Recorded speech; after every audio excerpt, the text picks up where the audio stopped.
feel good about today. Why?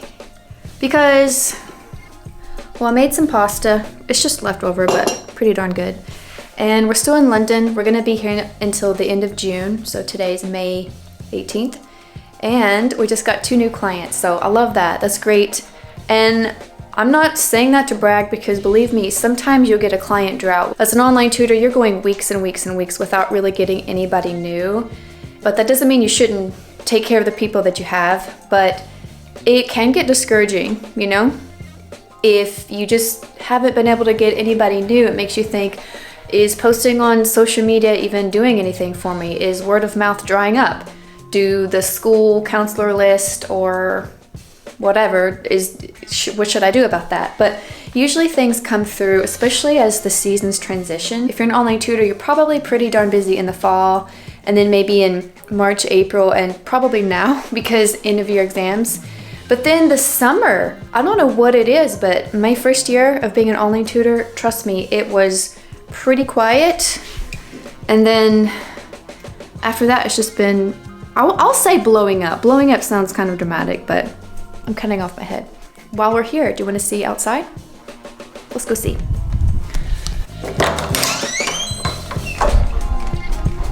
Here's our tree. It sheds. It's still beautiful though.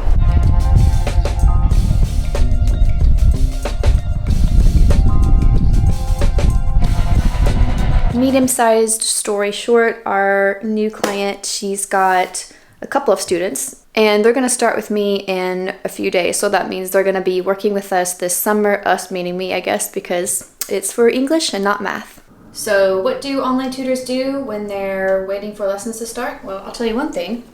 I'm watching one of my other online tutor friends, Darcy Z. She teaches students how to decode and read properly, especially if they have dyslexia. So I'm so proud of her because she's learned how to edit, and because one of the things I love to do is coach tutors on how to make videos that help them get found for their services. So one sound for every letter and a short vowel sound. So go check her out. Her YouTube channel is called Defeating Dyslexia with Darcy. You know what I was not used to in the States? Being so close to other neighbors. Watch this. Okay, no one's walking by, but I promise they are usually walking around. And, oh, here comes somebody, yay.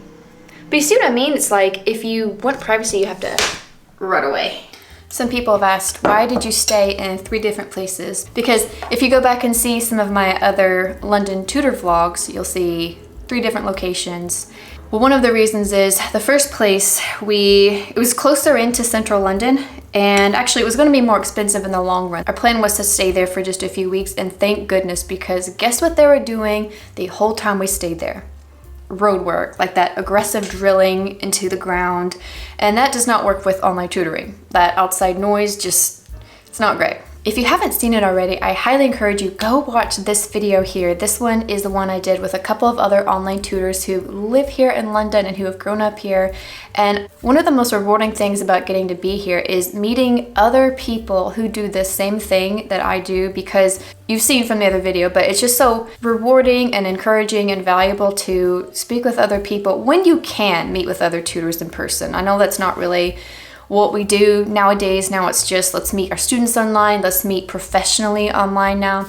But getting to get together, have coffee, have a meal, have a work session together in person, I mean, we can solve problems like that. So I encourage you to do that. Right now, Thursdays are still kind of long because I have a student we're 5 hours ahead of our students still. It's been hard. So a 3 p.m., a 4 p.m., and then I have a 10 and 11 p.m. still, but those are about to end. Comment below if you have to move students. Like if you've ever moved them just to, you realize, you know what? You're finished with school. We're gonna move you from the afternoon into the morning, because morning hours, I think we all want that, don't we? We can't always get them, or I mean, sometimes it's nice to have a long, slow morning where you can do what you want and then lesson plan and then teach in the late afternoon.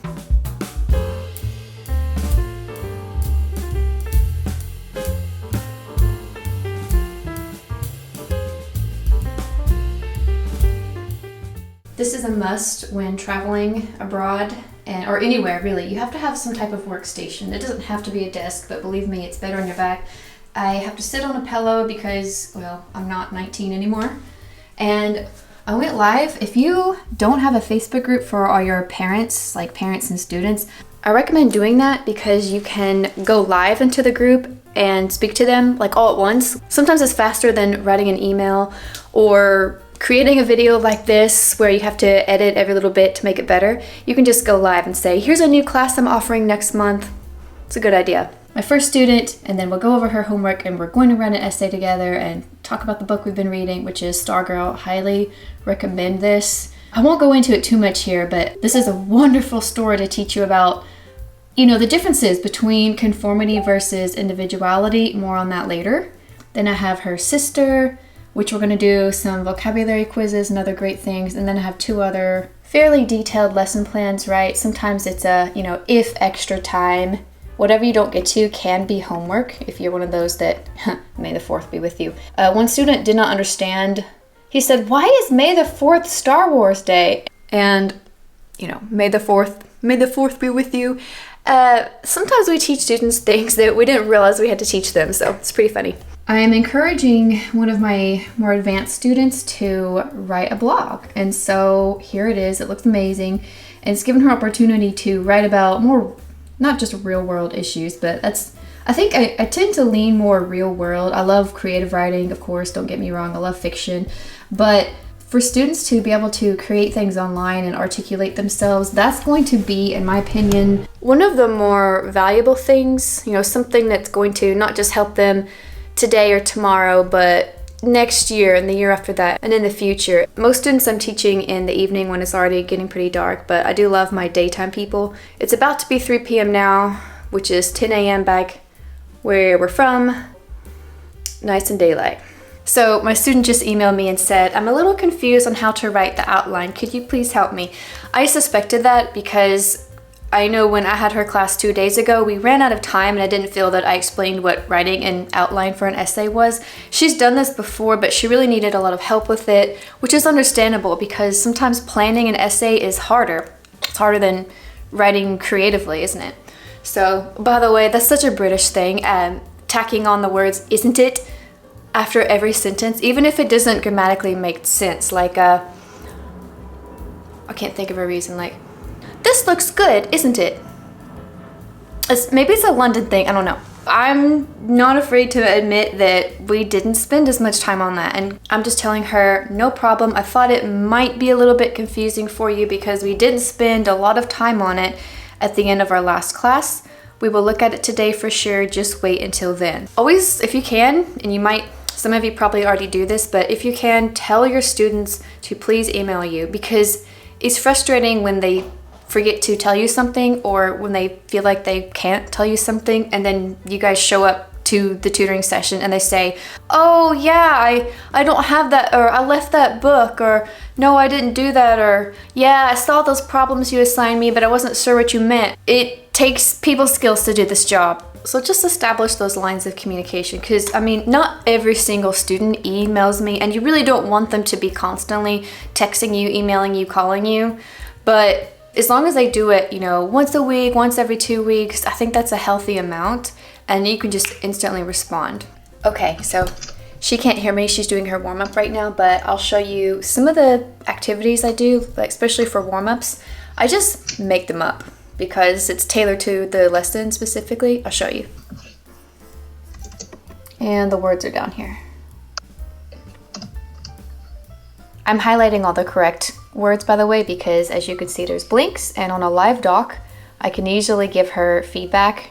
Okay, so I just finished with my 2 daytime students, and one of them, let me just show you these words. These are, I mean, I learn new things too. It's not like I only teach everything I know perfectly. I have to really stay ahead of them because sometimes they are quick, buddy, and if you don't know something, you feel behind, and I want to do my best for them. Okay, look at this, look at this. These are from the Michael Clay Thompson homeschooling curriculum, and this is level 6, so this is supposed to be for 8th and 9th grade and up, but I mean, look at these words. These words are like quite challenging. You know, you might recognize a few here and there. I love this about the book. Look, it breaks it. Discern, in case you weren't sure. Misnomer, chauvinism, xenology.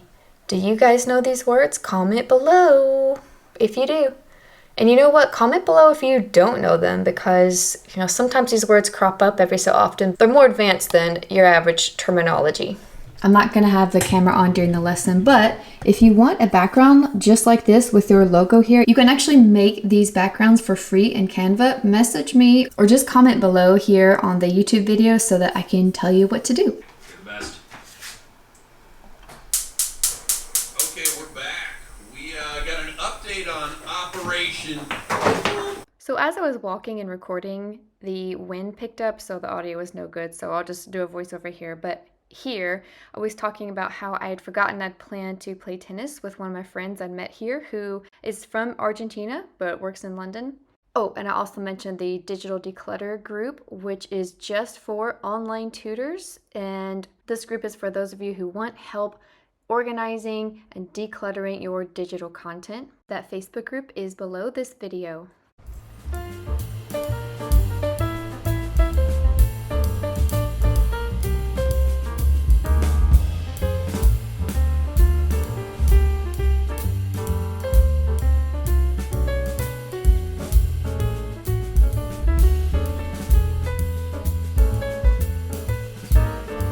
So it wasn't going well, but then it is. So are you having fun?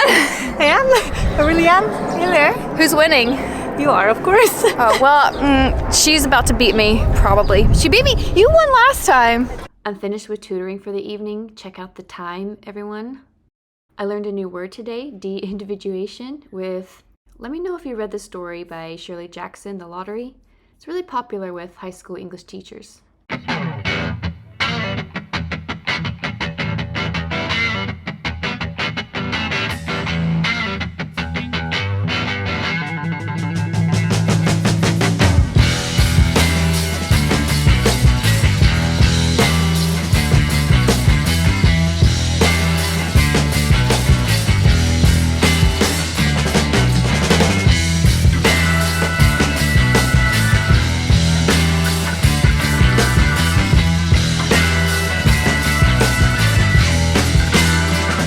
London is definitely a place where many people become famous. I'm about to show you some footage of a place that actually housed two musicians during two totally different centuries.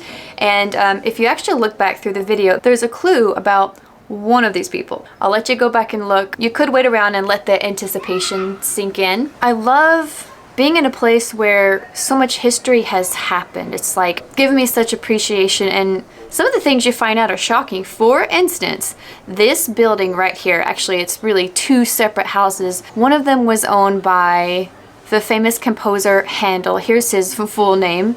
And who is this guy? You may have heard, Hallelujah!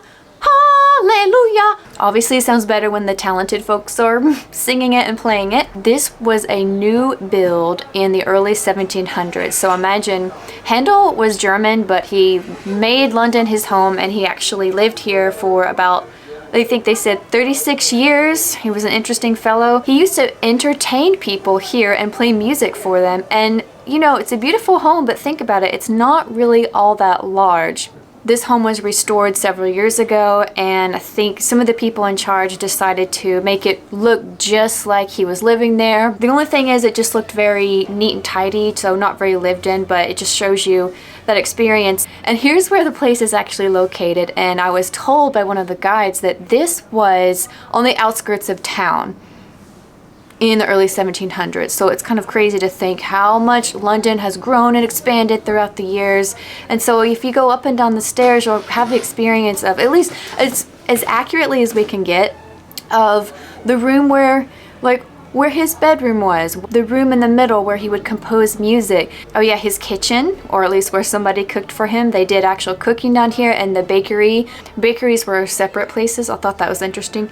Apparently he was also a glutton, so if you look at pictures, he did look quite large. He had the wig. I dare you to dress like him for Halloween. That would be interesting.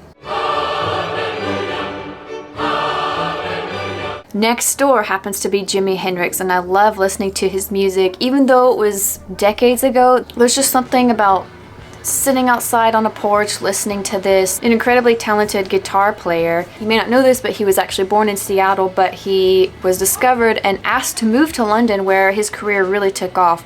He lived right here, so next door to Handel, and when he found that out, he said, I've got to buy this guy's record. This is classical music, clearly different from what he played, but Jimmy loved music, and so he was definitely going to listen to that no matter what. The museum shows video of him actually being interviewed in that actual bedroom where he lived.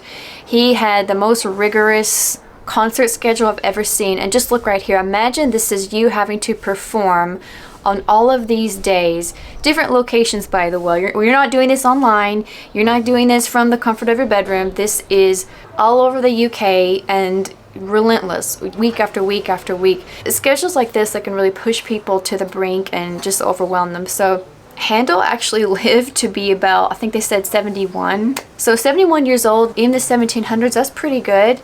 You might know Jimi Hendrix is part of the 27 Club. So if you don't know what that is, look it up. It's a real thing. The museum costs £14 to go in. Some of the larger museums are free around here, but I just feel that going to a small, unique museum, especially one that has been completely restored to look like its original purpose, it just makes it come to life more. It makes me interested in looking more into it even after the fact.